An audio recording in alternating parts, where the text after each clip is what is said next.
Hello दोस्तों, कैसे आप सभी। उम्मीद करते हैं कि स्वस्थ होंगे, मस्त होंगे, व्यस्त होंगे। आज 22 नवंबर 2024 दिन शुक्रवार का, हिंदी तिथि मार्गशीर्ष कृष्ण सप्तमी। और आइए बात करते हैं आज के मुख्य समाचार, बड़ी खबरें, देश और दुनिया का ताजा अपडेट लेकर हाजिर हो गए। किसान भाइयों के लिए, युवाओं के लिए, पढ़ने वाले बच्चों के लिए, माता और बहनों के लिए, कर्मचारियों के लिए काफी सारी महत्वपूर्ण और काम की बड़ी खबरें, अपडेट जानकारियां देखने वाले हैं। देश के अलग अलग राज्यों की ओर से बड़ी खबरें और काम का अपडेट जानेंगे। पूरा वीडियो आप ध्यान से आखिर तक जरूर देखते रहिएगा, है ना। तो बिना टाइम विलंब के शुरुआत करते हैं आज की पहली बड़ी खबर। सबसे पहले तो आपको बताएं कि बागेश्वर धाम के पीठाधीश्वर पंडित धीरेन्द्र कृष्ण शास्त्री की सनातन हिंदू एकता पदयात्रा हिंदू राष्ट्र के नारे के साथ शुरू हो गई है। यात्रा की शुरुआत बागेश्वर धाम से गुरुवार सुबह 11:15 बजे हुई। धीरेन्द्र शास्त्री ने पदयात्रा में शामिल हुए लोगों को अभिवादन किया और इस दौरान राष्ट्रीय ध्वज, भगवा ध्वज फहराने के साथ ही राष्ट्रगान भी हुआ और इसके बाद हनुमान चालीसा का सामूहिक पाठ भी किया गया। ये पदयात्रा पहले दिन ग्राम गड़ा तिराह से होते हुए लगभग 20 किलोमीटर दूर ग्राम कदारी तक पहुंची और इस दौरान बुंदेली कलाकार लोक कलाओं का भी प्रदर्शन किया गया। 9 दिनों में यात्रा बागेश्वर धाम से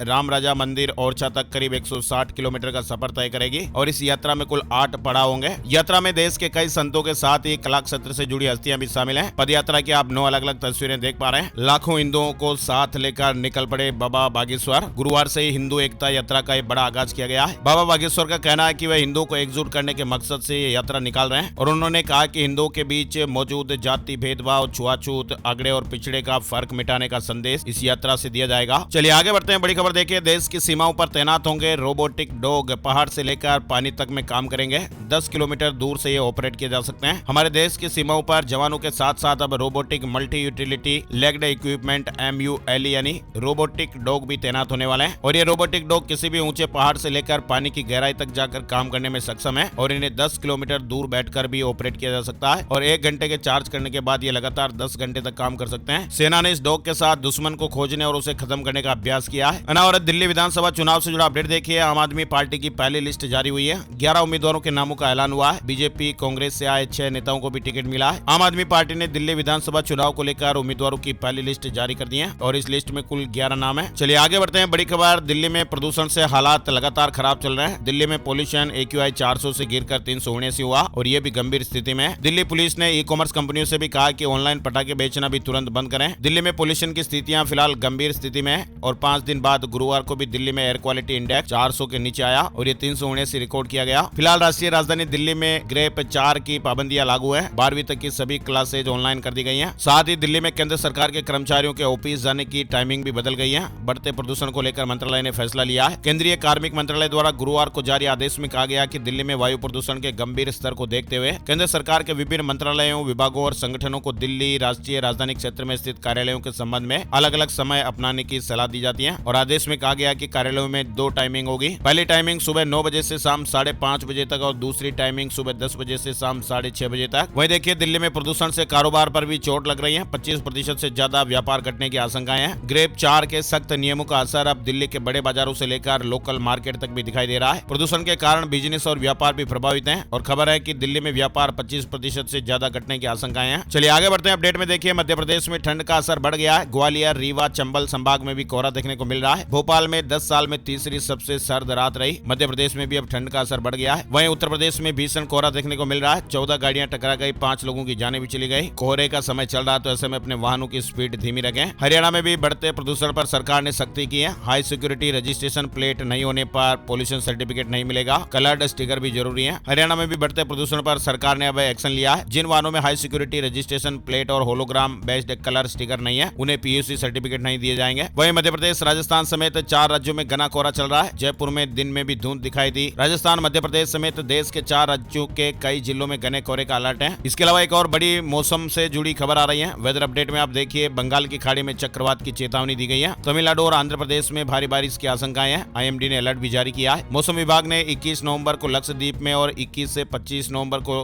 तमिलनाडु, पांडिचेरी, कराईकल में हल्की से मध्यम बारिश और कुछ स्थानों पर गरज के साथ छींटे पड़ने की संभावनाएं जताई है। IMD ने बंगाल की खाड़ी के लिए एक नया चक्रवात अलर्ट जारी किया है, जिसमें बताया गया कि 23 नवंबर के आसपास दक्षिण पूर्वी बंगाल की खाड़ी के ऊपर कम दबाव का क्षेत्र बन सकता है। सुमात्रा तट और उससे सटे दक्षिण अंडमान सागर के पास एक चक्रवात के कारण आने वाले दिनों में तमिलनाडु और आंध्र प्रदेश के दक्षिणी राज्यों में भारी बारिश होने की आशंकाएं हैं। ये चक्रवात पश्चिम उत्तर पश्चिम की ओर बढ़ेगा और अगले 2 दिनों के भीतर दक्षिण बंगाल की खाड़ी के मध्य के कई भागों में असर दिखाएगा। और दिल्ली में आम लोगों के लिए खुला व्यापार मेला। दूसरे दिन 60,000 लोग पहुंचे। अंतर्राष्ट्रीय व्यापार मेला 2024 में आम जनता का हुजूम उमड़ रहा। पहले दिन 25,000 से ज्यादा लोगों ने मेले का आनंद लिया। दूसरे दिन दोगुने से भी ज्यादा यानी 60,000 लोग करीब मेले में पहुंचे। भारत मंडपम में स्वदेशी वस्त्र, हस्तशिल्प, जैविक उत्पादों और पारंपरिक वस्तुओं को खास तवज्जो दी गई है। भारत मंडपम में आयोजित दिल्ली में 43वें अंतर्राष्ट्रीय मेले में भारी भीड़ देखने को मिल रही है। 19 नवंबर से ये आम जनता के लिए खुल गया है। और चीन में मिला विशाल सोने का भंडार। कीमत इतनी कि आप इकाई, दहाई, सैकड़ा, हजार गिनते रह जाएंगे। चीन में सोने का विशाल भंडार खोजा गया है और ये भंडार हुनान प्रांत के मध्य में स्थित बताया जा रहा है। इस खोज की जानकारी हुनान प्रांत के भूविज्ञान ब्यूरो ने दी है और इस भंडार में लगभग 82 बिलियन डॉलर मूल्य के सोने के दबे होने की उम्मीद है। और भारतीय मुद्रा में इसकी कीमत अगर आप गिनना चाहते हैं तो स्क्रीन पर आपको दिखाई गई, आप गिन सकते हैं। इतने रुपए से भी ज्यादा है। वैसे आपको बताएं, चीन पहले से ही दुनिया का सबसे बड़ा सोना उत्पादक है। वर्ल्ड गोल्ड काउंसिल के आंकड़ों के अनुसार साल 2023 में वैश्विक सोने के उत्पादन में चीन का योगदान लगभग 10% था। चलिए बड़ी खबर, 25 नवंबर से शीतकालीन सत्र की शुरुआत होने वाली है। 16 विधेयक पेश करने की तैयारी। वक्फ बिल पर भी सबकी नजरें रहेगी। संसद के 2024 के शीतकालीन सत्र में जोरदार हंगामा होने की भी उम्मीद है। संसदीय कार्य मंत्री किरेन रिजिजू ने ट्वीट में जानकारी दी है कि संसद का शीतकालीन सत्र 25 नवंबर से शुरू हो रहा है और 20 दिसंबर 2024 तक चलेगा और इस दौरान 16 विधेयक पेश करने की तैयारी है। वक्फ विधेयक सबसे बड़ा मुद्दा रहेगा। इधर खबर है कि वक्फ बिल पर जेपीसी की रिपोर्ट तैयार हो गई है। विपक्षी सांसदों का हंगामा, कहा कि बढ़ाया जाए कार्यकाल। वक्फ संशोधन विधेयक को लेकर संयुक्त संसदीय समिति यानी जेपीसी की बैठक समाप्त होने के बाद विपक्षी सांसदों ने कार्यकाल बढ़ाने की मांग की है। उनका आरोप है कि समिति के अध्यक्ष उनकी बात नहीं सुन रहे और मनमानी कर रहे हैं। वहीं जेपीसी के अध्यक्ष ने कहा कि समिति समय पर अपनी रिपोर्ट सौंप देगी। वक्फ संशोधन विधेयक को लेकर जेपीसी ने यानी संयुक्त संसदीय समिति ने गुरुवार को अपनी आखिरी बैठक की है और जेपीसी के अध्यक्ष जगदम्बिका पाल ने कहा कि वक्फ विधेयक पर जेपीसी की रिपोर्ट तैयार है। बड़ी खबर देखिए, डिजिटल अरेस्ट और साइबर फ्रॉड पर बड़ा एक्शन हुआ है। गृह मंत्रालय ने 17,000 से अधिक व्हाट्सएप अकाउंट को ब्लॉक किया है। केंद्रीय गृह मंत्रालय यानी एमएचए ने डिजिटल अरेस्ट और साइबर ठगी के मामले में बड़ी कार्रवाई को अंजाम दिया। 17,000 व्हाट्सएप अकाउंट को ब्लॉक किया गया है और जिन अकाउंट को ब्लॉक किया गया है उनमें ज्यादातर नंबर कंबोडिया, म्यांमार, लाओस और थाईलैंड से एक्टिव थे।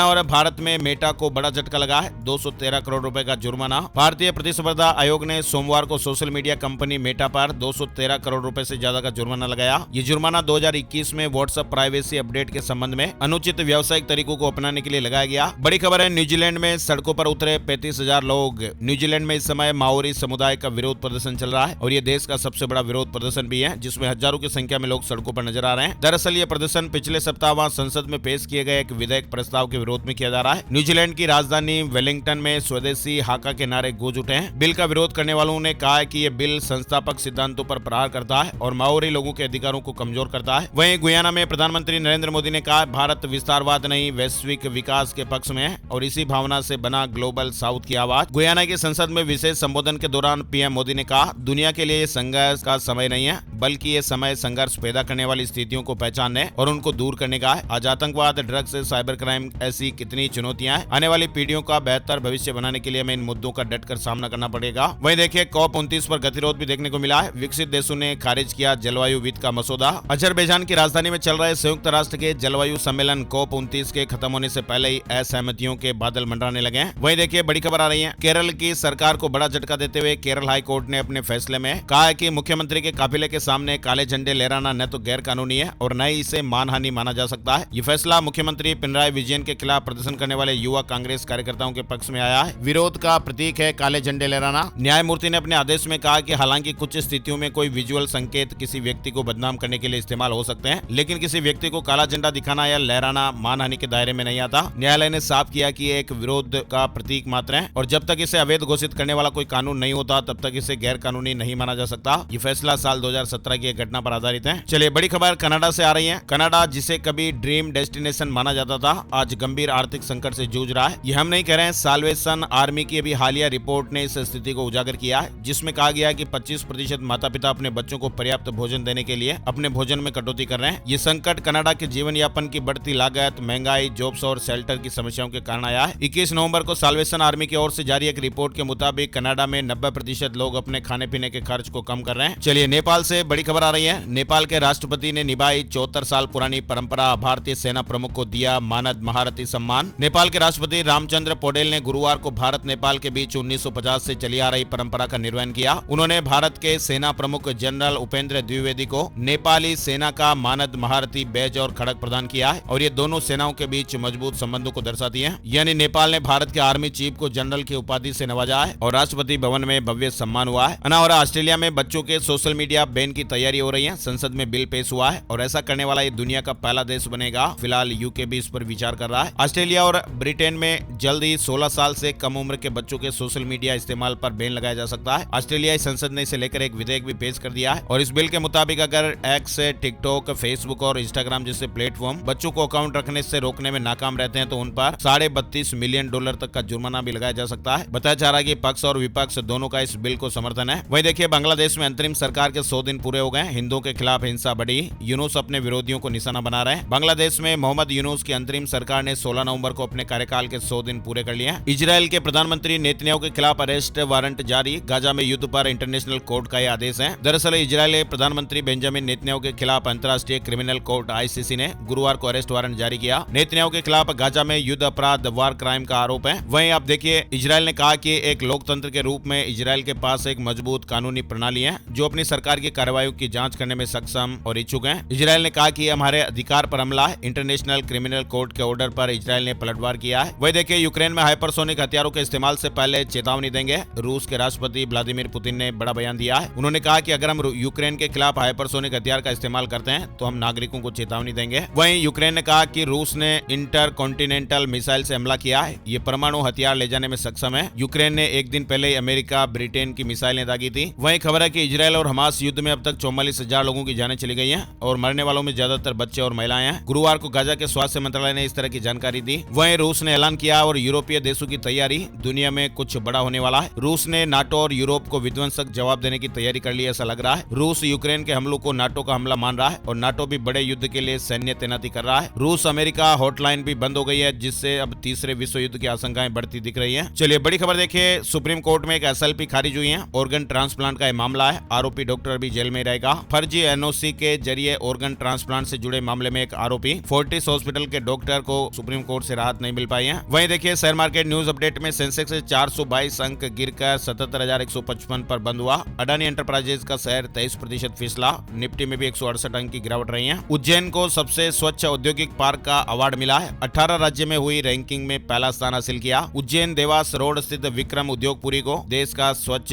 यानी सबसे स्वच्छ औद्योगिक पार्क होने का एक गौरव प्राप्त हुआ है। अनावरा उत्तर प्रदेश पुलिस भर्ती के 60,000 पदों का रिजल्ट जारी हो गया है। जनरल का कट ऑफ 214, OBC का 198। यूपी पुलिस भर्ती का रिजल्ट जारी कर दिया गया। चौंकाने वाली बात तो यह भी रही कि EWS का कट ऑफ OBC से नीचे आ गया है। चलिए बड़ी खबर देखिए, श्री कृष्ण जन्मभूमि मुक्ति संघर्ष न्यास ने की धर्म संसद। ब्रज में मांस और शराब बैन हो। शाही ईदगाह का जल्द सर्वे करने की भी मांग की गई है। मथुरा के वृंदावन में गुरुवार को श्री कृष्ण जन्मभूमि संघर्ष न्यास ट्रस्ट के तत्वावधान में धर्म संसद का आयोजन किया गया। श्री कृष्ण साधक ट्रस्ट के सभागार में आयोजित धर्म संसद में मौजूद साधु संत और धर्माचार्यों ने 6 प्रस्ताव पारित किए हैं और इन प्रस्तावों को केंद्र सरकार के पास भेजा जाएगा। ब्रज में मांस मदिरा पर रोक लगाई जाए। शाही ईदगाह का जल्द से जल्द सर्वे हो। देसी गौ माता को राष्ट्र माता घोषित किया जाए। इस तरह के प्रस्ताव पारित हुए हैं। अनावर पंजाब निकाय चुनाव का नोटिफिकेशन 25 नवंबर से पहले आ सकता है। सरकार ने हाईकोर्ट में जवाब दिया। अदालत ने याचिका का निपटारा किया। पंजाब सरकार द्वारा 5 नगर निगमों और 43 नगर परिषदों के चुनाव के लिए नोटिफिकेशन 25 नवंबर से पहले जारी कर दिया जाएगा। ये जानकारी पंजाब सरकार की तरफ से पंजाब एंड हरियाणा हाईकोर्ट में 21 नवंबर को सुनवाई के दौरान दी गई है। वहीं देखिए, पंजाब में 26 नवंबर तक धान लिफ्टिंग के आदेश। हाईकोर्ट की सख्ती के बाद एक्शन मोड में पंजाब सरकार। खरीद एजेंसियों को भी पत्र लिखा गया है। एजेंसियों को साफ तौर पर कहा गया कि 26 नवंबर तक हर हाल में मंडियों से फसल का उठान हो जाना चाहिए और फसल खरीद के 72 घंटे के अंदर उठान सुनिश्चित किया जाना चाहिए ताकि किसान भाइयों को किसी परेशानी का सामना न करना पड़े। आगामी चारधाम यात्रा की तैयारी भी शुरू हो गई है। मुख्यमंत्री पुष्कर सिंह धामी जी ने अधिकारियों के साथ बैठक की। यात्रा प्राधिकरण गठन करने के भी निर्देश दिए हैं। इस साल चारधाम यात्रा के कुशल प्रबंधन के बाद अब सरकार आगामी चारधाम यात्रा के प्रबंधन में जुट गई है। कहा गया कि साल 2025 की चारधाम यात्रा के लिए अभी से तैयारी शुरू कर दी जाए ताकि यात्रा पर आने वाले किसी भी यात्रियों को दिक्कतों का सामना नहीं करना पड़े। कर्मचारी भविष्य निधि संगठन यानी EPFO की एक रिपोर्ट कर रही है कि सितंबर महीने में 18,81,000 मेंबर्स को जोड़ा गया है और ये बीते साल के इसी महीने के मुकाबले 9.33% ज्यादा है और इससे ये पता चल रहा है कि अब संगठित सेक्टर में नौकरियों की बढ़ोतरी हुई है। नागर विमानन मंत्रालय ने एक बड़ा फैसला लिया है। एविएशन कंपनियों को अब फॉलो करना पड़ेगा ये नियम। यात्रा में पैदा हो रही समस्या को कम करने में मदद के लिए चेक इन काउंटर पर सभी कर्मचारियों। वही देखिए, अमेरिका में लगे आरोप के बाद अडानी ग्रुप ने भी बड़ा फैसला लिया है। अडानी ग्रुप की तरफ से एक बयान जारी किया गया जिसमें कंपनी ने बॉन्ड से जुड़ा एक बड़ा फैसला लिया है। अमेरिका में गौतम अडानी पर लगे रिश्वत के आरोपों के बाद गुरुवार को भारतीय शेयर बाजार में भी कोहराम मच गया।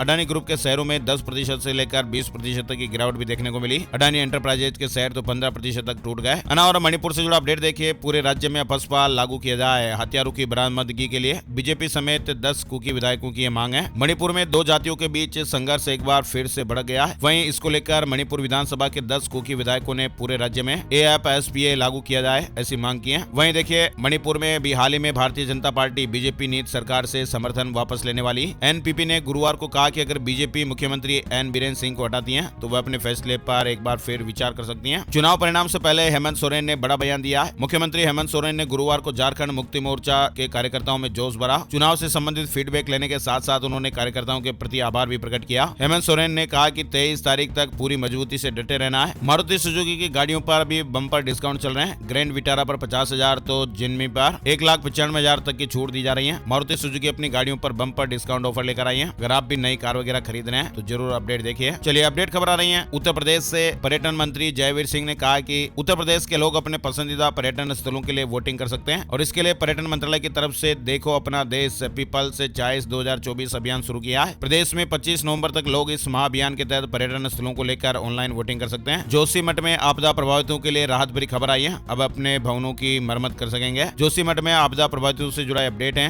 अब वे ग्रीन और येलो श्रेणी के आवासीय भवनों की मरम्मत करा सकेंगे। अनावरा IBPS PO प्रीलिम्स रिजल्ट घोषित हो गए। The institute of banking personal selection IBPS की ओर से IBPS प्रोबेशनरी ऑफिसर यानी PO प्रीलिम्स एग्जाम के रिजल्ट 21 नवंबर 2024 को घोषित कर दिए गए। उत्तर प्रदेश के मुख्यमंत्री योगी आदित्यनाथ ने साबरमती रिपोर्ट फिल्म की प्रशंसा करते हुए कहा है ये फिल्म गोधरा के सच को सामने लाने में सफल रही है। वहीं मुख्यमंत्री जी ने कहा कि प्रदेश में ये फिल्म टैक्स फ्री होगी। अनावरा उत्तर प्रदेश में डिजिटल कनेक्टिविटी को मिलेगा बढ़ावा, हर गाँव तक विस्तार होगा। 1 जनवरी से नया नियम लागू होने वाला है। उत्तर प्रदेश में डिजिटल कनेक्टिविटी को बढ़ावा देने के लिए योगी सरकार ने कई कदम उठाए हैं। इनमें राइट ऑफ वे नियम 2024 को 1 जनवरी 2025 से लागू करना, सार्वजनिक संपत्ति से संबंधित शुल्क का 90% हिस्सा आवेदन के 15 दिनों के भीतर वापस करना और आवेदन प्रक्रिया को तेज और पारदर्शी बनाने के लिए पोर्टल को अपग्रेड करना भी शामिल है। फिलहाल उत्तर प्रदेश में अब 1 जनवरी 2025 से राइट ऑफ वे नियम 2024 लागू किया जाएगा। वहीं देखिए आम आदमी क्लिनिक पर जनता का विश्वास बढ़ा। 1 करोड़ 11 लाख लोगों ने एक बार से ज्यादा इलाज करवाया है। वहीं देखिए बिहार से एक बड़ी खबर सामने आ रही है जो अलर्ट भरी है। आराम तलब जिंदगी, बढ़ता तनाव और जंक प्रोसेस्ड फूड और बाहर का ज्यादा खान पान, अधिक समय तक बैठकर काम करना या यात्रा या फिर बढ़ते तनाव से बिहार के पटना और बिहार में पाइल्स बवासीर के रोगियों की संख्या तेजी से बढ़ी है। सरकारी से प्राइवेट हॉस्पिटलों तक में हर महीने बड़ी संख्या में लोग सर्जरी करा रहे हैं। वहीं 2/3 मरीज शर्म के कारण डॉक्टरों के पास ही नहीं जाते हैं। खबर है कि 60 वर्ष से अधिक उम्र के रोगियों में रोगी बवासीर समझ जिसकी अनदेखी करते हैं उनमें से 10% को बोवेल कैंसर निकल रहा है और बवासीर समझकर अनदेखी करने से इनमें से अधिकांशों को चौथे चरण का बोवेल कैंसर मिल रहा है। अनावरा उत्तर प्रदेश में पहली बार छोटे विमानों से यात्रा कर सकेंगे पर्यटक। 8 सीटर विमान की सुविधा मिलेगी। उत्तर प्रदेश में पर्यटकों के लिए एक नई सुविधा की शुरुआत होने जा रही है। अब वे 8 सीटर छोटे विमानों से पर्यटन स्थानों की यात्रा कर पाएंगे। पहले चरण में लखनऊ से दूधवा राष्ट्रीय उद्यान के लिए 25 नवंबर से सुविधा शुरू की जाएगी। इस सुविधा के लिए पर्यटन विभाग ने जेट सर्व कंपनी के साथ MOU हस्ताक्षर किए हैं। गूगल ने लॉन्च किया नया फीचर, अब रियल टाइम में मिलेगी प्रदूषण की जानकारी। गूगल ने बुधवार को एयर व्यू प्लस लॉन्च किया है जो वायु गुणवत्ता डेटा से संबंधित भारत में मौजूदा जानकारी की कमी को भरने के लिए एक इकोसिस्टम आधारित सॉल्यूशन होगा। इसके लिए गूगल आर्टिफिशियल इंटेलिजेंस का इस्तेमाल करता है। महाराष्ट्र बोर्ड कक्षा 10वीं की डेट शीट जारी हो गई है। 17 मार्च तक परीक्षाएं चलेंगी। 10वीं की परीक्षा का टाइम टेबल जारी कर दिया है। इधर उड़ीसा बोर्ड कक्षा 12वीं की डेट शीट भी जारी हो गई है। 18 फरवरी से परीक्षाएं होंगी। वहीं महाकुंभ 2025 से जुड़ा अपडेट भी आ रहा है। अब कुंभ में नहीं बिछड़ेंगे भाई बहन, जट से लापता लोगों को मिलाएगी तीसरी आंख। मेला प्रशासन द्वारा डिजिटल खोया पाया केंद्र को 1 दिसंबर से शुरू कर दिया जाएगा। 328 AI कैमरे पूरे मेला क्षेत्र पर नजर रखेंगे और इन सभी कैमरों का परीक्षण कर लिया गया है। अनावरत 2 गुनी तक बढ़ी सरकारी हॉस्पिटलों की फीस, OPD ब्लड टेस्ट भी महंगा हो गया है। इस राज्य में यह फैसला हुआ है। कर्नाटक सरकार ने राज्य के सरकारी अस्पतालों की फीस में बड़े स्तर पर इजाफा किया है। कर्नाटक में चिकित्सा शिक्षा विभाग के तहत आने वाले अस्पतालों में इलाज और डायग्नोस्टिक टेस्ट 20% तक महंगे हो गए। कई सेवाओं के शुल्क में 2 गुनी बढ़ोतरी कर दी गई है। राजस्थान से जुड़ी खबर देखिए। राजस्थान में अगले साल बदल जाएगा नरेगा में पेमेंट सिस्टम, सीधे खाते में आएगा पैसा।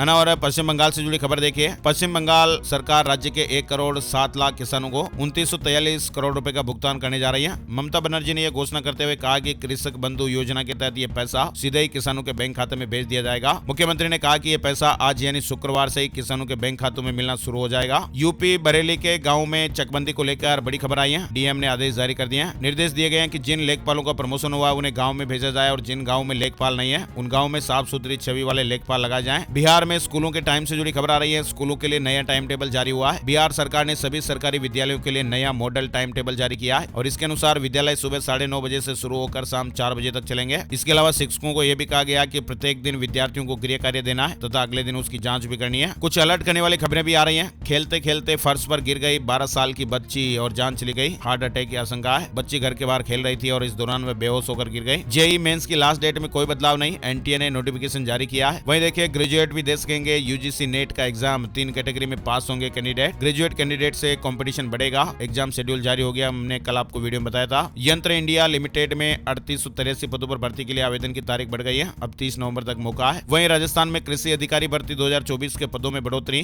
ऑनलाइन आवेदन रीओपन किए गए। 29 नवंबर से फिर से अप्लाई का मौका मिलेगा। राजस्थान से ये खबर आ रही है, खेत में हार्ट अटैक से किसान की जान चली गई। राजस्थान से एक और अपडेट देखिए। डॉक्टर किरोड़ीलाल मीणा ने कहा, विपक्ष सिर्फ बयानबाजी करने में माहिर है। कहा कि दुकान जली हो या मकान, समरावता के पीड़ितों को मुआवजा देगी सरकार। राजस्थान में सीईटी ग्रेजुएशन लेवल के आंसर की जारी हो गई है। 11 लाख से ज्यादा युवाओं का इंतजार खत्म हुआ। 28 नवंबर तक आपत्ति दर्ज करा सकते हैं। राजस्थान सरकार चलाएगी 24 घंटे का यूट्यूब चैनल। 10 करोड़ का टेंडर निकाला। 5% फॉलोअर बढ़ाने का भी टारगेट रहेगा। राजस्थान सरकार के कामकाज और योजनाओं की आक्रामक तरीके से प्रचार प्रसार की रणनीति बनाई गई है और इसके लिए अब सरकारी यूट्यूब चैनल 24 घंटे चलेगा। डीआईपीआर के राज्य स्तरीय यूट्यूब चैनल को 24 घंटे चलाया जाएगा। साथ ही बड़ी खबर देखिए, राइजिंग राजस्थान के तहत राजस्थान प्रदेश के शिक्षा विभाग ने अनूठी शुरुआत की है, जिसके तहत प्रदेश के 51,000 से ज्यादा सरकारी स्कूलों को अब आप अपना या फिर अपने परिजनों का नाम दे सकते हैं। हालांकि इसके लिए निवेशकों को राजस्थान के शिक्षा विभाग की आर्थिक मदद करनी पड़ेगी, जिसकी न्यूनतम राशि 2 करोड़ रुपए निर्धारित की गई है। यानी स्कूल का नाम दानदाता के नाम पर किया जाएगा। अगर कोई भी दानदाता 2 करोड़ से अधिक रुपए स्कूल में निवेश करता है तो स्कूल का नाम दानदाता के नाम पर किया जाएगा। सरकार की ऐसी योजना है। वहीं राजस्थान में सफाई कर्मचारी भर्ती की दूसरी बार आवेदन की तारीख बढ़ गई है। एक्सपीरियंस सर्टिफिकेट जरूरी है। अब इस भर्ती के लिए 27 नवंबर तक आवेदन किए जा सकते हैं। वहीं राजस्थान में शिक्षा विभाग ने 11,911 टीचर्स को प्रमोट कर दिया है। अजमेर में राजस्थान लोक सेवा आयोग मुख्यालय पर शिक्षा और पंचायती राज मंत्री मदन दिलावर द्वारा विभाग में शीघ्र सभी पदोन्नति करने यानी डीपीसी करने के निर्देशों के बाद विभाग में 11,911 कर्मचारियों की पदोन्नति सूची जारी हो गई। चलिए मध्य प्रदेश से जुड़ा अपडेट देखिए। नर्सिंग स्टूडेंट्स के रिजल्ट जारी होंगे। हाईकोर्ट ने अनुमति दे दी है। सीबीआई जांच में जिन कॉलेजों में कमी मिली उनकी लिस्ट सार्वजनिक होगी। मध्य प्रदेश की पहली मेडिसिटी बनेगा उज्जैन। सीएम ने आधारशिला रखी। उज्जैन में गुरुवार को 592 करोड़ रुपए से ज्यादा से बनने वाले मेडिकल कॉलेज का भूमि पूजन हो गया है। वहीं देखिए इंदौर से बैंकॉक के लिए जल्द ही शुरू होगी डायरेक्ट फ्लाइट। एयर इंडिया और इंडिगो तलाश रहा संभावनाएं। सिंगापुर फ्लाइट के लिए भी तैयारी चल रही है। मध्य प्रदेश के भिंड से एक बड़ी खबर आ रही है। सीआरपीएफ जवान का हार्ट अटैक से निधन हो गया। महाराष्ट्र में ड्यूटी पर तैनात थे। भोपाल में मध्य प्रदेश की पहली हाईटेक गौशाला बनेगी। सीएम डॉक्टर यादव 23 नवंबर को भूमि पूजन करेंगे। 10,000 गौवंश को रखने की कैपेसिटी रहेगी। और एक डांस करते करते दूल्हे की जान चली गई। 2 दिन बाद भी दुल्हन गुमसुम बैठी है। रायगढ़ में अब सर्जरी, पीडियाट्रिक्स और मेडिसिन की पढ़ाई होगी। छत्तीसगढ़ से जुड़ी यह खबर है। शासकीय मेडिकल कॉलेज में पीजी के 3 नए कोर्स शुरू होंगे। 16 सीटें भी बढ़ेगी। उत्तर प्रदेश से जुड़ी खबर देखिए। समस्याओं के समाधान के लिए हर शनिवार होगा ऑनलाइन वेबिनार। राज्य कर्मचारी संयुक्त परिषद ने यह पहल शुरू की है। 23 तारीख को पहली ऑनलाइन बैठक होगी। कर्मचारियों की समस्याओं के समाधान के लिए उत्तर प्रदेश में राज्य कर्मचारी संयुक्त परिषद हर शनिवार को वेबिनार करेगा। ट्रेनिंग के दौरान सीआरपीएफ के एएसआई के हार्ट अटैक से जान चली गई। लखनऊ में वकील की जान चली गई। अचानक पसीना आने लगा, सीने में दर्द उठा।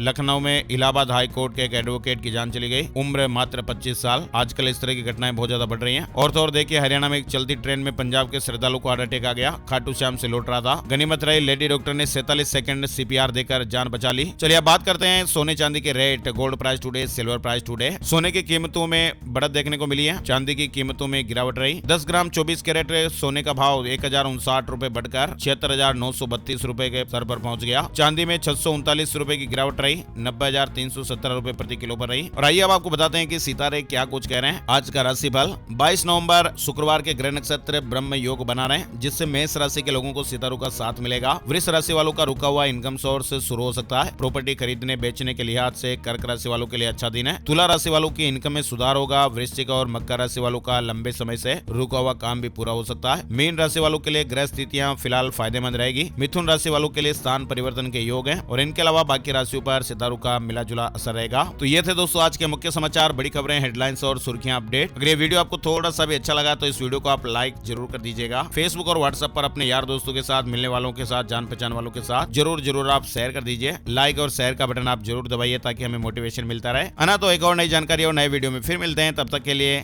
जय श्री राम, जय हनुमान।